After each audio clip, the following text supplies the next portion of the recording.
이놈을 당장 잡아다 곤장 20대를 쳐라. 감히 천한 것이 나라의 기물에 볼 손을 원님의 댔으니 불호령이 떨어지던 그날 마당 한가운데 무릎 꿇린 소년은 고개를 들지 못했습니다. 하지만 그 소년의 손 안에는 아무도 본 적 없는 신기한 물건 하나가 쥐어져 이놈을 당장 있었지요. 잡아- 과연 이 천민 소년은 곤장을 피할 수 있었을까요? 그리고 그 손 안의 물건은 대체 무엇이었을까요? 대박 야담 TV의 이야기가 계속될 수 있도록 구독과 좋아요, 응원의 마음을 보태주세요. 그럼 오늘도 감동적인 옛날 이야기 지금 바로 시작합니다.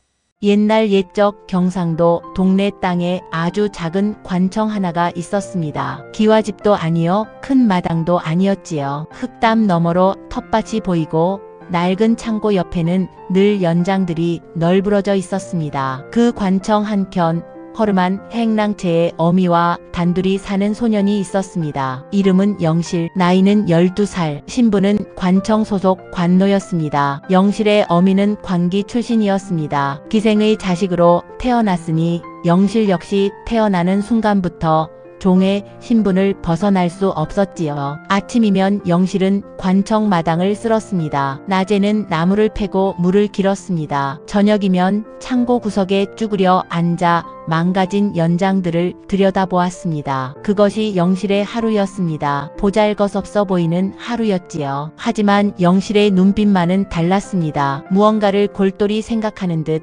언제나 먼 곳을 바라보는 눈이었습니다. 마을 사람들은 수군거렸습니다. 저 관노 아이 말이야. 일은 잘하는데 눈빛이 좀 이상하지 않아? 맞아. 맨날 뭘 들여다보고 있다니까. 쓸데없이 영리한 척하는 거 아니겠어? 천한 것이 영리하면 뭐가 좋아. 오히려 화를 부르는 법이지. 사람들의 말은 틀리지 않았습니다. 영실의 영리함은 머지않아 정말로 화를 불러오게 될 테니까요. 영실에게는 딱 하나 좋아하는 일이 있었습니다. 망가진 물건을 고치는 것이었지요. 어느 날 관청 창고에서 오래된 물시계 하나가 발견되었습니다. 10년도 더 된 물건이었는데 언제부터인가 물이 새고 눈금이 맞지 않아 창고 구석에 처박혀 있던 것이었습니다. 아전 하나가 혀를 차며 말했습니다. 에이, 이건 그냥 버려야겠군. 고칠 수 있는 사람도 없고. 그때 영실이 조심스럽게 손을 들었습니다.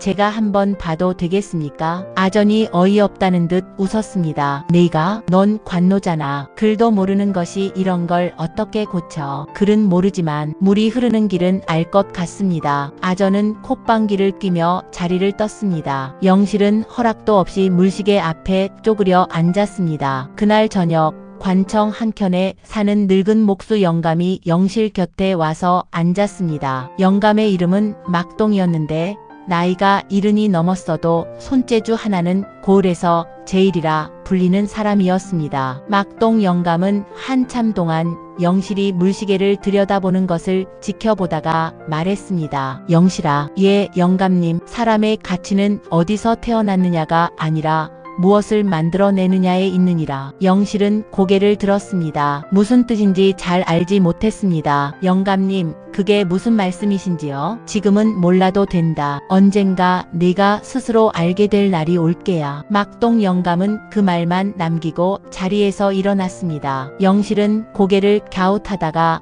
다시 물시계로 눈을 돌렸습니다. 그 말의 뜻을 영실이 진정으로 깨닫기까지는 아직 오랜 세월이 남아 있었습니다. 동네 관청은 그리 크지 않았습니다. 원님은 최시성을 가진 50대의 양반으로 학식은 높지만 고집이 세고 신분질서를 목숨처럼 여기는 사람이었습니다. 그는 아침마다 대청에 앉아 고을 일을 처리했는데 무슨 일이든 규정대로 법도대로 처리하는 것을 철칙으로 삼았습니다. 위아래가 있어야 나라가 선다. 이것이 최 원님의 신념이었습니다. 원님 밑에는 아전 3명이 있었습니다. 그중 박아전이라는 자가 있었는데 이 사람이 문제였습니다. 나이는 40 남짓, 관청에서 10년을 넘게 일한 자로 영리하고 눈치가 빠른 데다 원님의 비위를 맞추는 데는 천재적인 재주가 있었습니다. 박아전은 관노들을 함부로 부리는 것으로 유명했습니다. 특히 영실을 못마땅하게 여겼지요.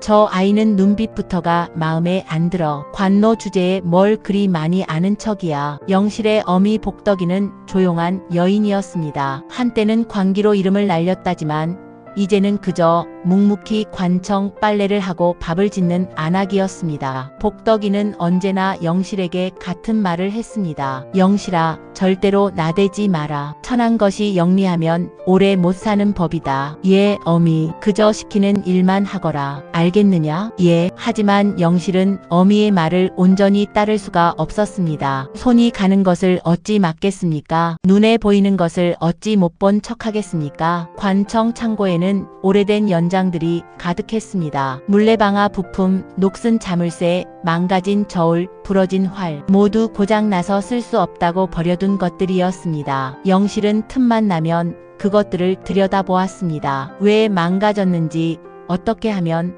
다시 쓸 수 있는지를 혼자 생각하고 혼자 고쳐보았습니다. 어느 날은 부러진 활을 다시 이어붙여 쓸 수 있게 만들었습니다. 어느 날은 녹슨 자물쇠를 분해해서 기름을 치고 다시 맞췄더니 거짓말처럼 열렸습니다. 어느 날은 물레방아 부품을 보다가 혼자 새로운 방식으로 조립해서 물이 2배로 잘 돌아가게 만들기도 했습니다. 관청 사람들은 처음에는 신기해했습니다. 그러나 곧 당연하게 여겼지요. 아, 저 관노 아이, 손재주가 좀 있는 모양이지. 그뿐이었습니다. 영실에게 관심을 갖는 사람은 막동 영감뿐이었습니다. 막동 영감은 가끔 영실의 작업을 지켜보며 이런저런 것들을 가르쳐 주었습니다. 나무의 결을 읽는 법, 쇠를 다루는 기본, 물의 흐름을 계산하는 방법. 영실아, 이 나무는 어느 쪽으로 힘을 받고 있는지 아느냐? 저쪽 방향이옵니다. 영감님, 맞다. 그럼 어디를 보강해야 하겠느냐? 이쪽과 저쪽을 함께 받쳐주면 될 것 같습니다. 허, 이놈 가르치지도 않았는데 어찌 아느냐? 막동 영감은 웃으면서도 마음속으로는 놀랐습니다. 이런 재주는 평생 처음 보는 것이었으니까요. 그렇게 봄이 가고 여름이 왔습니다. 영실의 나이 12살, 그 여름은 평범하게 지나갈 것 같았습니다. 그런데 어느 날 모든 것이 바뀌는 사건이 터지고 말았습니다. 그해 여름, 한양에서 관리 한 명이 동네 관청으로 내려왔습니다. 이름은 김별좌. 임금께서 전국 고래 치구기와 물시계 상태를 점검하라는 명을 받고 내려온 자였습니다. 김별좌는 위풍당당하게 관청에 들어서며 말했습니다. 골 원님께 전하시어. 한양에서 내려왔다고. 최 원님은 황급히 나와 김별좌를 맞이했습니다. 어서 오십시오. 이렇게 먼 길을 오시다니. 허례허식은 필요 없어. 치구기와 물시계부터 봅시다. 그런데 문제가 생겼습니다. 동네 관청의 물시계는 이미 여러 해 전부터 고장나 있었습니다. 창고 구석에 처박혀 있던 바로 그 물시계였지요. 최 원님의 얼굴이 창백해졌습니다. 그것이 고래 물시계가 없단 말이요? 소리를 맡길 장인을 구하려 했는데 그것이 쉽지 않아서 김별좌의 눈썹이 잔뜩 올라갔습니다. 임금께서 얼마나 물시계를 중히 여기시는지 모르시오? 시각을 정확히 알아야 농사도 짓고 나라 일도 하는 것 아니요? 최 원님은 식은땀을 흘렸습니다. 내일 아침까지 반드시 고쳐놓겠습니다. 내일 아침이라니 내가 그때까지 기다려야 한단 말이오? 관청 안이 발칵 뒤집혔습니다. 그때 창고 쪽에서 작은 목소리가 들려왔습니다. 저기 제가 고칠 수 있습니다. 모두가 그쪽을 바라보았습니다. 창고문 앞에 때 묻은 옷을 입은 소년 하나가 서 있었습니다. 바로 영실이었습니다. 박아전이 벌컥 소리를 질렀습니다. 이놈이 감히 어른들 말씀에 끼어들어. 하지만 저는 이미 그 물시계를 살펴보았습니다. 어디가 문제인지도 알고 있고요. 잠시 침묵이 흘렀습니다. 김별좌가 영실을 내려다보며 물었습니다. 너 몇 살이냐? 12살이옵니다. 신부는 관노이옵니다. 김별좌는 잠시 생각하더니 말했습니다. 고쳐봐라. 최 원님이 화들짝 놀라며 말렸습니다. 별좌 어른, 저 아이는 관노입니다. 글도 모르는 천한 것이 나라의 기물에 손을 댔다가 더 망가지기라도 하면 그럼 원님은 지금 고칠 수 있는 다른 방법이 있어? 최 원님은 말문이 막혔습니다. 박아전이 낮은 목소리로 영실에게 속삭였습니다. 이놈아, 썩 물러나거라. 내가 잘못 건드렸다가 더 망가지면 내 목이 달아나는 거야. 알겠어? 영실은 잠시 멈칫했습니다. 어미의 말이 떠올랐습니다. 절대로 나대지 마라. 천한 것이 영리하면 오래 못 사는 법이다. 영실의 손이 살짝 떨렸습니다. 하지만 그 물시계가 눈에 밟혔습니다. 어디가 막혔는지, 어떻게 하면 물이 다시 고르게 흐를지 이미 다 알고 있었습니다. 그냥 물러서는 것은 왠지 할 수가 없었습니다. 영실의 어미 복덕이가 창고 뒤편에서 달려왔습니다. 영실아, 너 지금 무슨 짓이냐? 어미, 저 고칠 수 있어요. 안 된다. 잘못되면 네가 죽는 거야. 잘못되지 않을 거예요. 영실아. 복덕이는 아들의 팔을 잡아당겼습니다. 영실은 어미를 바라보았습니다. 눈물이 그렁그렁한 어미의 눈을 보자 가슴이 먹먹해졌습니다. 하지만 영실은 부드럽게 그러나 단호하게 어미의 손을 풀었습니다. 어미, 저는 이 일을 하고 싶습니다. 막동 영감이 저쪽에서 이 광경을 지켜보고 있었습니다. 노인의 눈가에 무언가가 스쳐 지나갔습니다. 김별좌가 팔짱을 끼고 말했습니다. 관노라도 상관없어. 고칠 수 있으면 고치는 거지. 원님, 어찌하시겠어? 최원님은 마른 침을 삼켰습니다. 골 체면이 걸린 일이었습니다. 저 아이가 고쳐낸다면 다행이지만 더 망가뜨린다면, 만약 저 아이가 더 망가뜨린다면 책임을 어찌 물을 것이요? 고치면 골의 공이고 못 고치면 아이의 죄여. 간단하지 않소? 최원님은 눈을 감았다 뜨며 말했습니다. 좋소. 허락하겠소. 하지만 내일 아침 해가 뜰 때까지요. 관청 안이 웅성거렸습니다. 저 관노 아이가 물시계를? 말도 안 되는 소리. 망가지면 저 아이 죽는 거야. 불쌍하기도 해라. 영실은 아무 말도 듣지 않는 것처럼 창고 앞으로 걸어갔습니다. 물시계 앞에 무릎을 꿇고 앉아 두 손으로 천천히 물시계를 들어 올렸습니다. 그 순간부터 영실의 눈빛이 달라졌습니다. 두려움이 사라지고 오직 집중만이 남았습니다. 영실은 물시계를 마당 한가운데로 가져왔습니다. 주변에 구경꾼들이 하나둘 모여들었습니다. 아전들, 관청 하인들, 마당을 지나던 마을 사람들까지. 영실은 먼저 물시계를 천천히 살폈습니다. 손가락으로 이음새를 짚어보고 귀를 대어 물이 흐르는 소리를 들었습니다. 눈을 감고 잠시 생각했습니다. 그리고 말했습니다. 공구가 필요합니다. 가는 철사 하나, 나무 쐐기 2개, 그리고 기름. 박아전이 비웃었습니다. 관노 주제의 명령이야. 막동 영감이 조용히 나섰습니다. 내가 가져오지. 잠시 후 막동 영감이 재료들을 들고 왔습니다. 영실은 고맙다는 눈빛을 보낸 뒤 작업을 시작했습니다. 제가 하겠습니다. 그 짧은 말 한마디와 함께 영실의 손이 움직이기 시작했습니다. 이제 돌이킬 수 없었습니다. 구경꾼들은 숨을 죽였습니다. 작업이 시작된 지 1시쯤 지났을 때였습니다. 막동 영감이 영실 곁에 쪼그려 앉았습니다. 힘드냐? 아니요, 영감님. 물이 새는 곳은 찾았느냐? 예, 이음새 새 곳이 약해졌습니다. 그리고 물의 양을 조절하는 이 부분이 틀어졌고요. 막동 영감은 영실이 가리키는 곳을 들여다보았습니다. 노인의 눈이 커졌습니다. 이걸 어찌 알았느냐? 나도 한참 찾아야 보이는 것을 그냥 보이더라고요, 영감님. 막동 영감은 잠시 말이 없었습니다. 그러다가 조용히 말했습니다. 영실아, 예, 너는 하늘이 낸 사람이다. 그런 말씀 마십시오. 저는 관노입니다. 신분이 재주를 막을 수는 없다. 하늘이 준 것은 하늘만이 거둘 수 있는 법이야. 영실은 손을 멈추지 않으면서 물었습니다. 영감님은 왜 저한테 이렇게 잘 해주십니까? 막동 영감은 잠시 하늘을 올려다보았습니다. 나도 젊었을 때 재주가 있었는데 쓸 곳을 찾지 못했다. 그게 평생의 한이었지.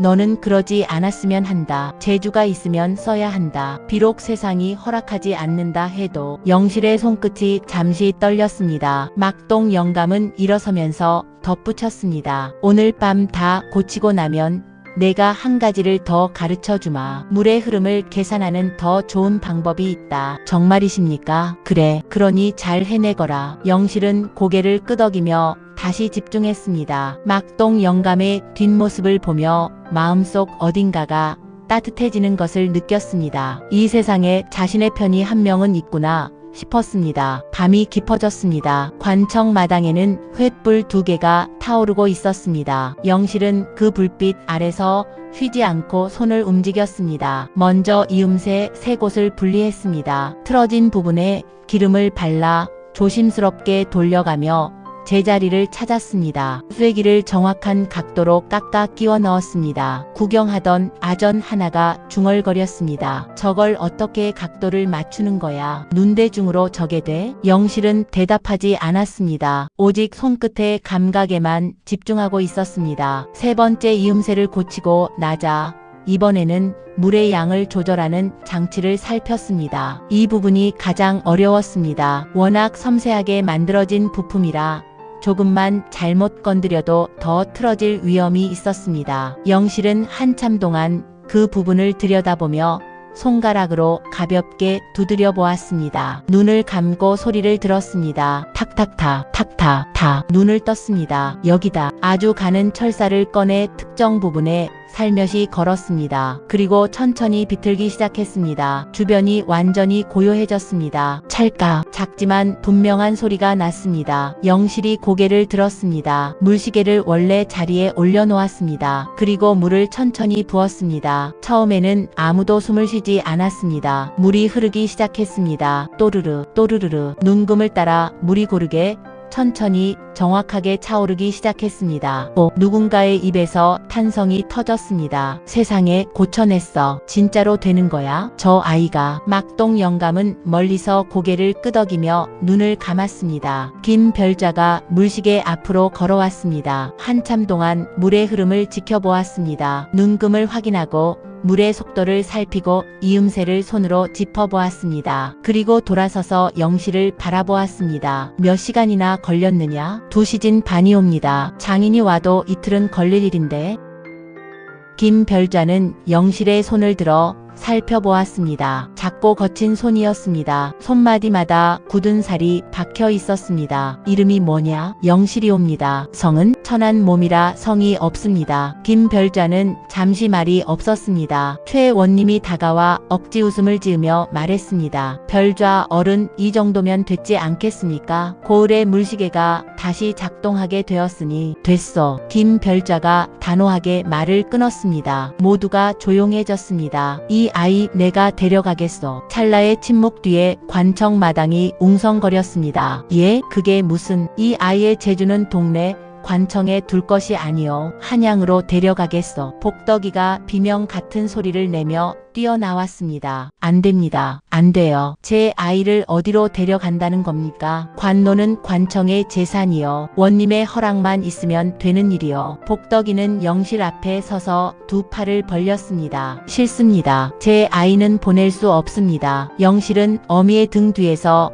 김별자를 바라보았습니다. 한양, 한 번도 생각해 본 적 없는 곳이었습니다. 하지만 가슴 한켠이 두근거렸습니다. 최원님은 난처한 표정으로 양쪽을 번갈아 바라보았습니다. 한양에서 온 관리의 청을 거절하기도 어렵고 관청 관노를 내주는 것도 내키지 않았습니다. 별좌 어른, 이 아이는 아직 어리고 또 관청 일손이. 원님, 김별좌의 눈빛이 날카로워졌습니다. 임금께서 지금 무엇을 필요로 하시는지 아시오? 최원님은 입을 닫았습니다. 김별좌는 낮은 목소리로 말을 이었습니다. 전하께서는 지금 새로운 물시계, 새로운 투국이, 새로운 해시계를 만들 사람을 찾고 계시오. 전국을 뒤졌지만 적당한 장인을 찾지 못했어. 그런데 그의 눈이 영실을 향했습니다. 오늘 밤 내가 본 것은 내가 평생 처음 보는 재주였어. 마당이 완전히 고요해졌습니다. 영실은 자신의 2 손을 내려다 보았습니다. 떨리는지도 모르게 손이 떨리고 있었습니다. 그날 밤 운명이 바뀌기 시작했습니다. 다음날 아침 최원님은 결국 허락을 내렸습니다. 복덕이는 밤새 울었습니다. 영실은 어미 품에 안겨 조용히 말했습니다. 어미, 저 잘 다녀올게요. 영실아, 제가 크면 어미 데리러 올게요. 꼭이요. 복덕이는 아들의 등을 한참 쓸어내렸습니다. 막동 영감이 다가와 영실의 손에 무언가를 쥐어주었습니다. 낡고 작은 나무 조각이었습니다. 한쪽에 글씨가 새겨져 있었지만 영실은 글을 몰랐습니다. 이게 뭐예요, 영감님? 언젠가 글을 배우면 읽어보거라. 사람의 가치는 어디서 태어났느냐가 아니라 무엇을 만들어내느냐에 있다. 막동 영감은 그 말을 남기고 돌아섰습니다. 영실은 나무 조각을 꼭 쥐었습니다. 그리고 한양으로 가는 길에 올랐습니다. 한양에 도착한 것은 출발한 지 열흘이 지나서였습니다. 처음 본 한양은 눈이 어지러울 정도로 크고 복잡했습니다. 사람들, 건물들, 소리들, 동네에서 평생을 산 영실에게 모든 것이 낯설었습니다. 김별자는 영실을 공조 관청으로 데려갔습니다. 공조는 나라의 공사와 물건 제작을 담당하는 관청이었습니다. 그곳에는 전국에서 모인 장인들이 있었습니다. 목수 대장장이, 옹기장이, 도화장이. 하지만 그들 중 누구도 영실을 반기지 않았습니다. 관노 출신이라고? 동네 시골 것이 뭘 안다고? 여기는 대대로 내려온 기술이 있는 집안 사람들이 오는 곳이야. 영실은 묵묵히 참았습니다. 공조 판서 이천대감이 영실을 직접 불렀습니다. 이천대감은 50살 남짓의 당당한 양반이었습니다. 눈빛이 깊고 말이 적은 사람이었지요. 내가 동네에서 올라온 영실이냐? 예, 대감마님. 김별좌에게 내 이야기를 들었다. 물시계를 고쳤다고? 예, 어떻게 고쳤는지 말해보거라. 영실은 차근차근 설명했습니다. 이음새가 틀어진 원리, 물의 흐름이 막힌 이유, 그리고 자신이 어떤 방식으로 고쳤는지를. 이천대감은 아무 표정 없이 들었습니다. 그리고 말했습니다. 내가 직접 새로운 물시계를 하나 만들어 보겠느냐? 예, 만드는 것은, 고치는 것과 만드는 것은 다르지. 할 수 있겠느냐? 영실은 잠시 생각했습니다. 만들어 본 적은 없었습니다. 하지만 머릿속에서 이미 그림이 그려졌습니다. 해보겠습니다. 이천대감의 입꼬리가 아주 조금 올라갔습니다. 재료는 무엇이 필요하냐? 대나무 6마디, 구리판 2조각, 그리고 고운 모래. 이천대감은 옆에 아전에게 눈짓했습니다. 갖다 주거라. 사흘 후 영실은 자신이 만든 첫 번째 물시계를 이천대감 앞에 내놓았습니다. 이천대감은 한참 동안 살펴보았습니다. 물을 부어보고 눈금을 확인하고 이음새를 짚어보았습니다. 그리고 말했습니다. 공조에서 일하거라. 그것이 전부였습니다. 하지만 그 짧은 말이 영실의 운명을 바꾸었습니다. 공조 관청 사람들이 웅성거렸습니다. 진짜로 채용한다고? 관노 출신을? 대감마님이 직접 허락하셨다니 어쩌겠어. 영실은 그날 처음으로 가슴이 벅차올랐습니다. 마치 꿈인 것 같았습니다. 여기서 일할 수 있게 됐습니다. 드디어 마음껏 만들 수 있게 됐습니다. 하지만 영실은 알지 못했습니다. 진짜 시련은 지금부터 시작이라는 것을. 공조에서의 첫 해는 눈코 뜰 새 없이 바빴습니다. 영실은 이천대감의 지시 아래 크고 작은 제작 일들을 맡았습니다. 수레바퀴 개선,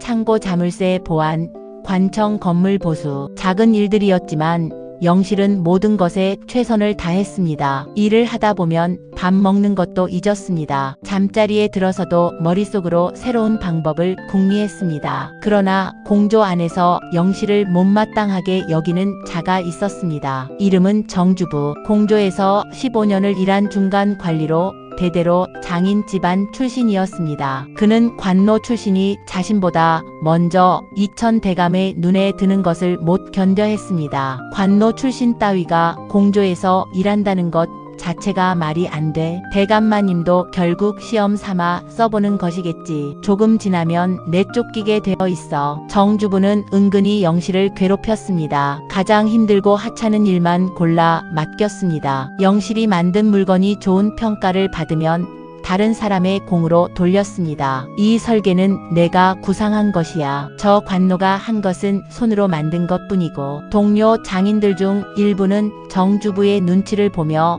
영실에게 말을 걸지 않았습니다. 밥상에 함께 앉지 않는 이도 있었습니다. 영실은 묵묵히 견뎠습니다. 그러던 중 이천대감이 큰 과제를 내렸습니다. 임금 전하께서 새로운 해시계를 원하신다. 기존 것보다 더 정확하고 더 쓰기 편한 것으로. 누가 하겠느냐? 정주부가 즉각 손을 들었습니다. 제가 하겠습니다. 대감마님. 이천대감은 고개를 끄덕이다가 영실을 바라보았습니다. 영실이 또 같이 해라. 정주부의 눈썹이 실룩했습니다. 그날부터 영실과 정주부는 함께 해시계 제작에 나서게 되었습니다. 그런데 처음부터 두 사람의 의견이 충돌했습니다. 정주부가 말했습니다. 그림자의 길이로 시간을 재는 기존 방식을 그대로 쓰되 크기를 키우면 된다. 하지만 그렇게 하면 흐린 날에는 시간을 알 수 없습니다. 제가 생각한 방법은 시끄럽다. 기존 방식이 검증된 방식이야. 그래도 더 좋은 방법이 있다면 내 주제를 알아. 여기서 길어야 1년 됐지? 나는 15년이야. 영실은 입을 닫았습니다. 작업이 진행될수록 두 사람의 갈등은 깊어졌습니다. 정주부는 자신의 방식을 고집했고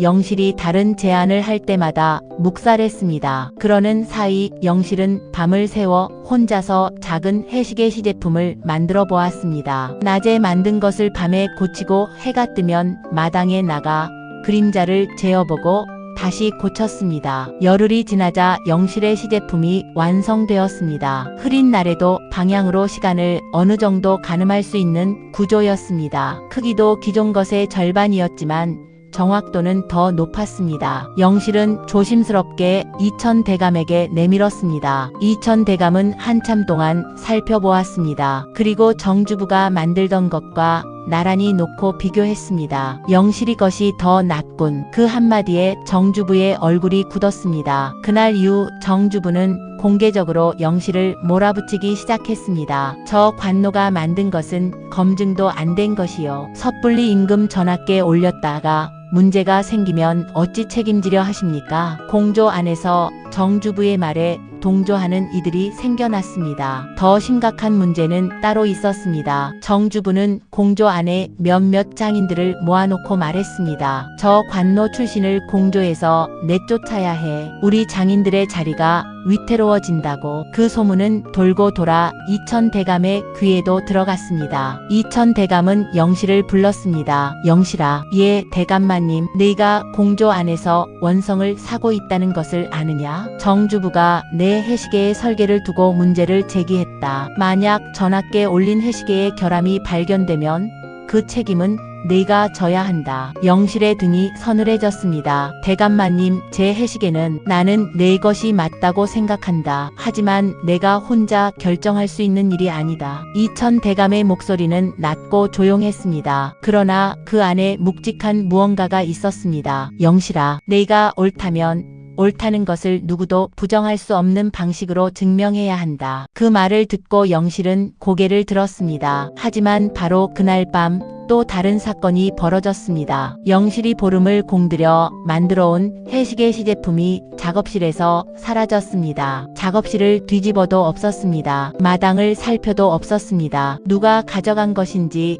아니면 망가뜨린 것인지도 몰랐습니다. 영실은 작업실 한가운데 서서 멍하니 빈 선반을 바라보았습니다. 밖에서 칠흑같이 어두운 밤하늘에 구름이 몰려오더니 굵은 빗방울이 떨어지기 시작했습니다. 빗소리가 점점 커졌습니다. 영실의 눈앞이 막막해졌습니다. 다음날 아침 더 큰 일이 터졌습니다. 공조 마당에 이천대감이 모든 장인을 불러 세웠습니다. 어젯밤 임금 전하의 명이 내려왔다. 열흘 안에 새 해시계를 완성하여 올리라 하셨다. 열흘, 기존에 계획하던 공정으로는 2달은 걸릴 일이었습니다. 장인들이 웅성거렸습니다. 열흘이면 불가능합니다. 기존 방식으로는 어렵습니다. 이천대감이 영실을 바라보았습니다. 영실아, 내 방식으로는 열흘이 가능하냐? 그것이. 영실은 말을 잇지 못했습니다. 시제품이 사라졌습니다. 처음부터 다시 만들어야 했습니다. 열흘 안에 처음부터 가능합니다. 하지만 그때 정주부가 끼어들었습니다. 대감마님, 저도 할 말이 있습니다. 어젯밤 영실이가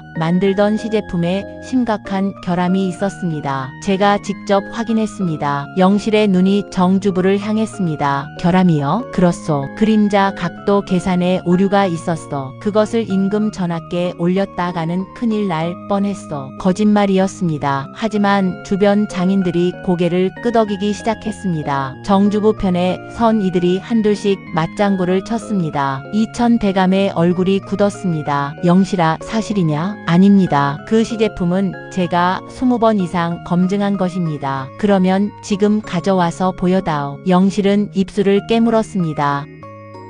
시제품이 없어졌습니다. 없어졌다. 어젯밤에 사라졌습니다. 누가? 정주부가 비웃었습니다. 결함이 있으니 스스로 숨긴 것 아니오? 장인들 사이에서 수군거림이 일었습니다. 그러면 결국 없는 거잖아. 처음부터 쓸 수 없는 것이었던 거 아니야? 이천대감은 오랫동안 아무 말도 하지 않았습니다. 그리고 말했습니다. 열흘 후까지 다시 만들어 와라. 그 안에 완성하지 못하면 더는 공조에서 일할 수 없다. 영실은 고개를 숙였습니다. 사람들이 흩어지고 나서 영실은 혼자 작업실로 돌아왔습니다. 텅 빈 선반을 바라보았습니다. 재료도 부족했습니다. 혼자서 열흘 안에 처음부터 다시 만들어야 했습니다. 그것도 지금보다 더 완벽하게. 영실은 무릎을 꿇고 앉았습니다. 처음으로 눈물이 났습니다. 어미, 내가 잘못 온 걸까요? 그날 밤 영실은 작업실 구석에 쪼그려 앉아 있었습니다. 횃불 하나가 타고 있었습니다. 밖에서는 여전히 비가 내리고 있었습니다. 모든 것을 잃었습니다. 시제품도 없었습니다. 동료도 없었습니다. 열흘이 지나면 이곳에서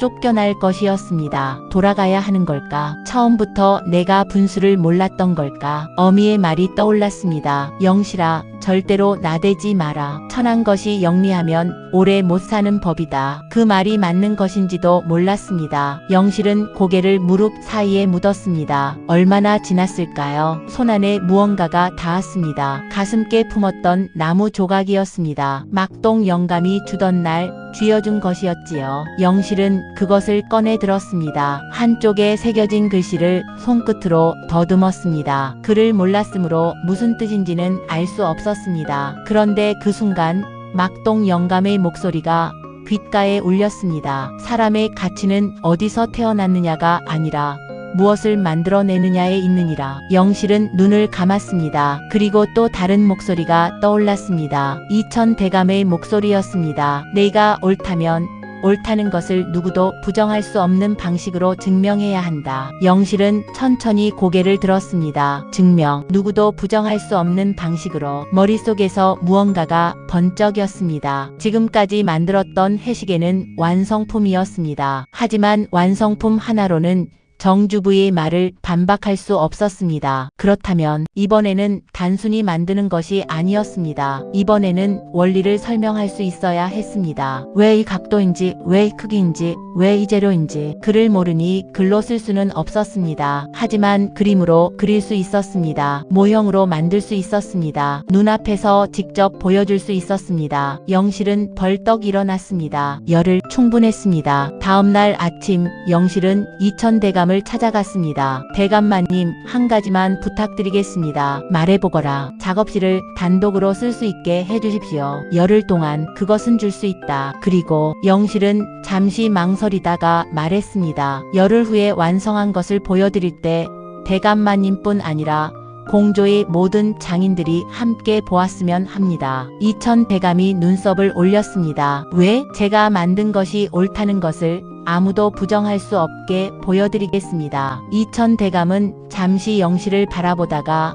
고개를 끄덕였습니다. 좋다. 모두가 보는 앞에서 하거라. 영실은 허리를 깊이 숙였습니다. 그리고 작업실로 돌아와 문을 닫았습니다. 이제 모든 것을 걸겠습니다. 열흘이 시작되었습니다. 영실은 자지 않았습니다. 먹는 것도 줄였습니다. 단순히 해시계를 만드는 것이 아니었습니다. 모든 과정을 기록했습니다. 나무 조각에 그림을 그리고 모형을 만들고 각도를 직접 재어가며 수치를 확인했습니다. 밤이면 마당에 나가 별의 위치를 확인했습니다. 낮이면 그림자의 각도를 측정했습니다. 사흘째 되던 날 기초 설계가 완성되었습니다. 닷새째 되던 날 기본 틀이 세워졌습니다. 일회째 되던 날 첫 번째 완성본이 나왔습니다. 하지만 영실은 만족하지 않았습니다. 다시 분해했습니다. 그리고 더 정확하게 더 간결하게 다시 조립했습니다. 아흘째 되던 날 밤 완성이었습니다. 영실은 완성된 해시계를 마당에 내놓고 홀로 앉아 오래도록 바라보았습니다. 크기는 기존 해시계의 절반이었습니다. 그러나 눈금은 2배로 촘촘했습니다. 받침대의 각도는 동네에서 한양까지의 위도 차이를 계산해 조정했습니다. 그림자를 만드는 막대기는 조선 땅 어디서든 정확한 시간을 보여줄 수 있도록 설계되었습니다. 그리고 그 옆에는 설계 원리를 설명하는 그림판 10장이 나란히 놓여 있었습니다. 글자 대신 그림과 수치로 채워진 그림판이었습니다. 영실은 마지막으로 나무 조각을 꺼내 손에 쥐었습니다. 막동 영감, 어미, 그 사람들의 얼굴이 떠올랐습니다. 잘 해낼게요. 열흘째 아침이 밝았습니다. 공조 마당에 모든 장인이 모였습니다. 이천 대감이 상석에 앉았습니다. 정주부도 팔짱을 끼고 서 있었습니다. 영실은 해시계를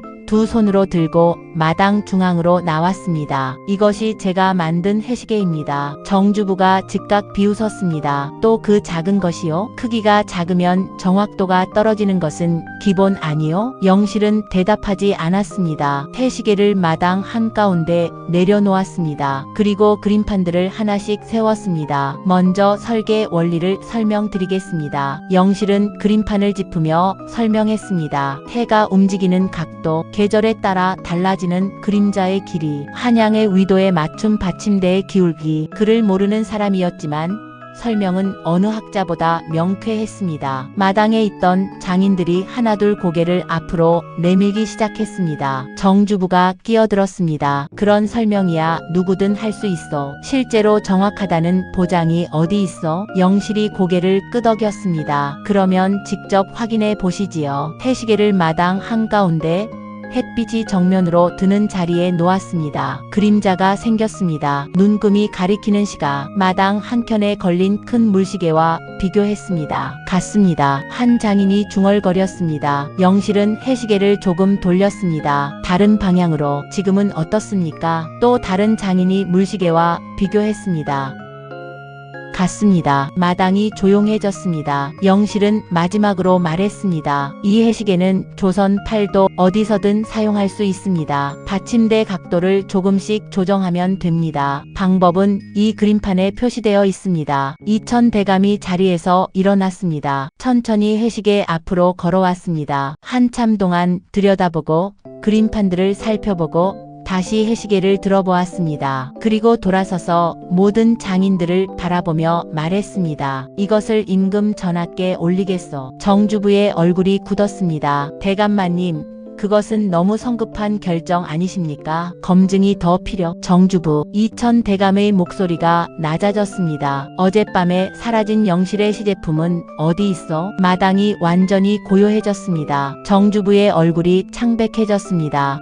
그게 무슨 말씀이신지 내가 직접 확인했어. 시제품이 없어지던 날 밤 공조 창고에서 부서진 조각들이 발견됐어. 이천 대감의 눈이 정주부를 똑바로 향했습니다. 공조 물건에 손을 댄 것은 왕명을 방해한 것이요. 그 죄가 가볍지 않소. 정주부의 무릎이 떨렸습니다. 대감마님, 저는 그저 결함을 확인하려 했을 뿐. 결함이 있다면 절차에 따라 보고했어야 했어. 몰래 파기하는 것은 다른 일이요. 정주부 편에 섰던 장인들이 하나둘 고개를 숙이고 물러났습니다. 정주부는 결국 바닥에 무릎을 꿇었습니다. 잘못했습니다. 대감마님. 이천 대감은 담담하게 말했습니다. 공조직에서 물러나거라. 이후 처분은 관아에서 결정할 것이요. 정주부는 고개를 들지 못한 채 마당을 나갔습니다. 남은 장인들이 영실을 바라보았습니다. 조금 전과는 다른 눈빛이었습니다. 이천 대감이 영실에게 말했습니다. 영실아, 예, 대감마님, 임금 전하께서 내 해시계를 쓰시게 됐다. 앞으로 더 큰 일을 맡길 것이니 준비하거라. 영실은 깊이 허리를 숙였습니다. 그런데 그것으로 끝이 아니었습니다. 열흘 후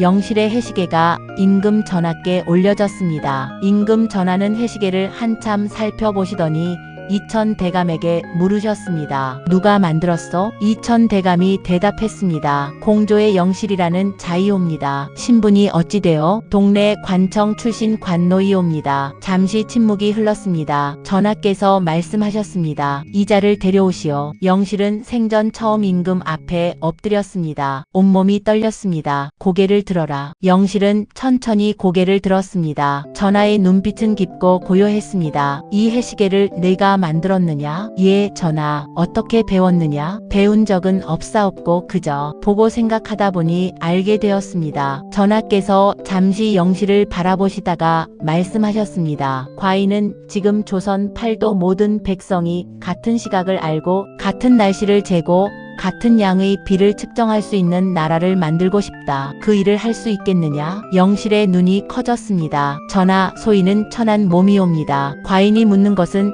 신분이 아니라 할 수 있느냐 없느냐이니라. 영실은 깊이 엎드렸습니다. 하겠습니다. 전하, 전하께서 이천 대감에게 말씀하셨습니다. 이자를 면천시키고 공조에 정식으로 등용하라. 면천, 종의 신분에서 벗어나는 것, 영실이 꿈에서도 생각해 본 적 없는 일이었습니다. 세월이 흘렀습니다. 어느덧 영실의 나이 30이 넘었습니다. 공조 마당에는 새로운 물건들이 가득했습니다. 자경루, 앙부일구, 치국이, 혼천이 모두 영실이 만들거나 설계에 참여한 것들이었습니다. 한양 백성들은 이제 종루의 시각에 맞춰 하루를 시작했습니다. 그 시각은 영실이 만든 자경루가 알려주는 것이었습니다. 전국 팔도에는 치구기가 설치되었습니다. 비가 얼마나 오는지 측정해서 농사에 쓸 수 있게 되었습니다. 굶주리는 백성이 조금씩 줄어들었습니다. 어느 봄날 영실은 한양 외곽으로 어미를 모셔왔습니다. 복덕이는 아들의 얼굴을 한참 동안 들여다보았습니다. 영실아, 예, 어미, 네가 해냈구나. 어미 덕분입니다. 아니야, 내 덕분이야. 복덕이는 눈물을 훔쳤습니다. 영실은 품에서 낡은 나무 조각을 꺼냈습니다. 이제는 글을 알았습니다. 나무 조각에 새겨진 글씨를 소리내어 읽었습니다. 사람의 가치는 어디서 태어났느냐가 아니라 무엇을 만들어내느냐에 있느니라. 막동 영감, 그 오래된 이름이 떠올랐습니다. 영실은 나무 조각을 손안에 꼭 쥐었습니다. 그리고 멀리 남쪽 동네 방향을 바라보았습니다. 12살 관노 소녀는 이제 없었습니다. 그 자리에는 조선을 바꾼 한 사람이 서 있었습니다. 사람의 가치는 어디서 태어났느냐에 있지 않습니다. 무엇을 만들어내느냐에 있지요. 장영실은 천민의 신분으로 태어났지만 조선의 하늘을 재고 비를 측정하고 시간을 나누어 온 백성에게 나누어 준 사람이었습니다. 그 재주는 배운 것이 아니라 보고 생각하고 만들기를 멈추지 않은 끝에 피어난 것이었습니다. 세상이 신분을 정해주어도 하늘이 준 재주까지 빼앗을 수는 없습니다. 포기하지 않는 한 그 빛은 결코 사라지지 않는 법입니다. 다음 영상을 빠르게 만나보시려면 좋아요와 구독을 눌러주세요. 그럼 모두 행복한 하루 보내세요. 감사합니다.